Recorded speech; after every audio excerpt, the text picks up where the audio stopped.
ಸದಾಸ್ಮರಣೀಯರಾದ ಜಗತ್ತಿನ ಎಲ್ಲ ದಾರ್ಶನಿಕರನ್ನು ಭಕ್ತಿಯಿಂದ ಸ್ಮರಿಸಿ, ನಮ್ಮೆಲ್ಲರ ಪೂಜ್ಯನೀಯ ಆತ್ಮೀಯ ಸರಳ ಬದುಕನ್ನು ನಡೆಸ್ತಿರುವಂಥ ಇವತ್ತಿನ ಕಾರ್ಯಕ್ರಮದ ರೂವಾರಿಗಳು, ಕೇಂದ್ರ ಬಿಂದುಗಳು, ನಾವೆಲ್ಲ ಬರಲಿಕ್ಕೆ ಕಾರಣಕರ್ತರಾದಂಥ ಪೂಜ್ಯ ತ್ರಿನೇತ್ರ ಶಿವಗಳಲ್ಲಿ ಭಕ್ತಿಯ ಶರಣಾರ್ಥಿಗಳನ್ನು ಸಮರ್ಪಿಸಿ, ವೇದಿಕೆಯನ್ನು ಅಲಂಕರಿಸಿ ಸಭೆಗೆ ದರ್ಶನ ಆಶೀರ್ವಾದವನ್ನು ದಯಪಾಲಿಸಿದಂಥ ಎಲ್ಲ ಪೂಜ್ಯನೀಯ ಶ್ರೀಪಾದಂಗಳಲ್ಲಿ ಭಾಗವಹಿಸಿರುವಂಥ ಎಲ್ಲ ಭಕ್ತಾದಿಗಳಲ್ಲಿ ಶರಣಾರ್ಥಿಗಳು. ಇದು ಮಾತನಾಡುವಂಥ ಸಮಯ ಅಲ್ಲ. ನೀವೆಲ್ಲ ಆರ ತೂರ ಇಟ್ಕೊಂಡು ಅಭಿಮಾನ ಸಲ್ಲಿಸಲಿಕ್ಕೆ ಕಾಯ್ತಾ ಇದ್ದೀರ. ಮಠಮಾನ್ಯಗಳು ಆರಂಭ ಆಗಿದ್ದು ಮಾನವೀಯತೆ ನೆಲಗಟ್ಟಿನಲ್ಲಿ. ಆದರೆ ಕಲಿಯುಗದಲ್ಲಿ ಮಠಮಾನ್ಯಗಳು ಜಾತಿಯ ಸಂಕೋಲೆಗಳನ್ನು ಕಟ್ಟಿಕೊಂಡು ಅಲ್ಲೊಂದು ರೀತಿಯಾದಂಥ ಜಾತಿಗೆ ಸೀಮಿತವಾದಂಥ ವಾತಾವರಣವನ್ನು ಮಠಗಳಲ್ಲಿ ನೋಡ್ತಿರುವಂಥದ್ದು ಕೂಡ ಮಠಗಳಿಗೆ ಮತ್ತು ಮಠದ ಪರಂಪರೆಗೆ ಒಂದು ವೈರುಧ್ಯವಾದಂಥ ಬೆಳವಣಿಗೆ ಅಂತೇಳಿ ನಾನಾದರೂ ಕೂಡ ಭಾವಿಸ್ತೀನಿ. ಆದರೆ ತ್ರಿನೇತ್ರ ಮಹಾಂತ ಶಿವಗಳು ಅವರು ನಿನ್ನೆ ನನ್ನ ಹತ್ರ ಭಗೀರಥ ಸ್ವಾಮೀಜಿಯವ್ರ ಜೊತೆ ಮಾತನಾಡುವಾಗ ಒಂದು ಮಾತು ಹೇಳ್ತಿದ್ರು. ನನ್ನದು ಪ್ರೀತಿಯ ಧರ್ಮ, ನನ್ನದು ಆತ್ಮೀಯ ಧರ್ಮ, ನನ್ನದು ಮಾನವೀಯತೆಯ ಧರ್ಮ. ನನಗೆ ಯಾವ ಜಾತಿನೂ ಶ್ರೇಷ್ಠ ಅಲ್ಲ, ಯಾವ ಜಾತಿನೂ ಕನಿಷ್ಠ ಅಲ್ಲ. ಎಲ್ಲರನ್ನ, ಎಲ್ಲ ಜಾತಿಯವರನ್ನು, ಎಲ್ಲ ವರ್ಗದವರನ್ನು ಪ್ರೀತಿಸುವಂಥ ಪ್ರೀತಿ ಧರ್ಮ ನಂದು.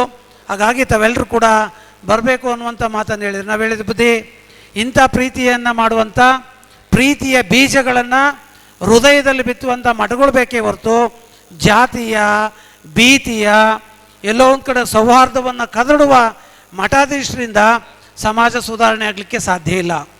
ಮಠಗಳ ಪರಂಪರೆನೇ, ಕಾವ್ಯ ಪರಂಪರೆನೇ ಸೇವೆ, ತ್ಯಾಗ, ಮಾನವೀಯತೆ, ದಾಸೋಹ ಮತ್ತು ಶಿಕ್ಷಣ.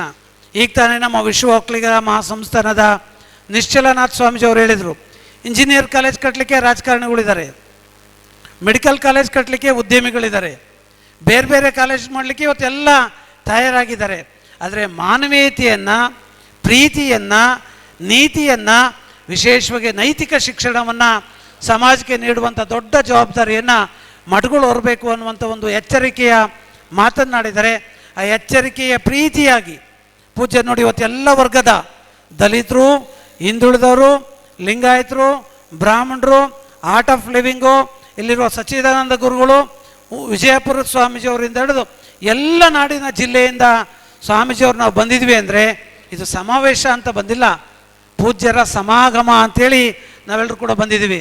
ಜನಕ್ಕೋಸ್ಕರ ಬಂದಂಥವ್ರಲ್ಲ, ಪ್ರೀತಿಗೋಸ್ಕರ ಬಂದಂಥವ್ರು. ಹಾಗಾಗಿ ಪೂಜ್ಯರಿಗೆ ಹೇಳ್ತಾ ಇದ್ವಿ ಅವಾಗಲೇ, 50ನೇ ವರ್ಷಕ್ಕೆ ನಾವೆಲ್ಲ ಇದ್ದೀವಿ, ಅಮೃತ ಮಹೋತ್ಸವಕ್ಕೂ ನಾವುಗಳಿರಬೇಕು, ನಿಮ್ಮ ಶತಮಾನೋತ್ಸವಕ್ಕೂ ನಾವಿರಬೇಕು, ಹಂಗೆ ನೀವೆಲ್ಲರೂ ಅನುಗ್ರಹಿಸ್ರಿ ಅಂತೇಳಿ ಅಂತ. ಅವರ ಅಮೃತ ಮಹೋತ್ಸವದಲ್ಲಿ, ಅವರ ಶತಮಾನೋತ್ಸವದಲ್ಲಿ ನಾವು ನೀವೆಲ್ಲರೂ ಕೂಡ ಭಾಗವಹಿಸೋಣ. ಅವರಿಂದ ಅನೇಕ ಸಮಾಜಮುಖಿ, ಜೀವಮುಖಿ, ಜನಪರ ಯೋಜನೆಗಳು ರೂಪಿತವಾಗಲಿ. ಮಠಗಳಿಂದ ಇನ್ನೂ ಏನೇನು ಜನಪರವಾದಂಥ ಯೋಜನೆಗಳನ್ನು ರೂಪಿಸ್ಲಿಕ್ಕೆ ಸಾಧ್ಯ ಇದೆಯೋ ಅದನ್ನು ಪರಮ ಪೂಜ್ಯರಷ್ಟೇ ಮಾಡಲಿ ಅನ್ನುವಂಥ ಸಾಂಕೇತಿಕ ಮಾತುಗಳನ್ನು ಹೇಳಿ, ಇವತ್ತು ಭಗೀರಥ ಪೀಠ ಸ್ವಾಮೀಜಿಯವರು, ವಿಶ್ವ ಒಕ್ಕಲಿಗರ ಪೂಜ್ಯ ಸ್ವಾಮೀಜಿಯವರು, ನಮ್ಮ ರೇಣುಕಾನಂದ ಸ್ವಾಮೀಜಿಯವರು, ಎಲ್ಲ ಪೂಜ್ಯರು ಇವತ್ತು ಬಂದಿರೋದೇನು ಅಂದರೆ ನಮ್ಮ ತ್ರಿನೇತ್ರ ಮಹಾಂತ ಶಿವಗಳ ಪ್ರೀತಿಯ ವಾತ್ಸವ್ಯ ನಮ್ಮೆಲ್ಲರ ಹೃದಯದಲ್ಲಿ ನೆಲೆಗೊಳ್ಳಿ ಎನ್ನುವಂಥ ಕಾರಣಕ್ಕೆ ನಾವು ಬಂದಿದ್ದೇವೆ.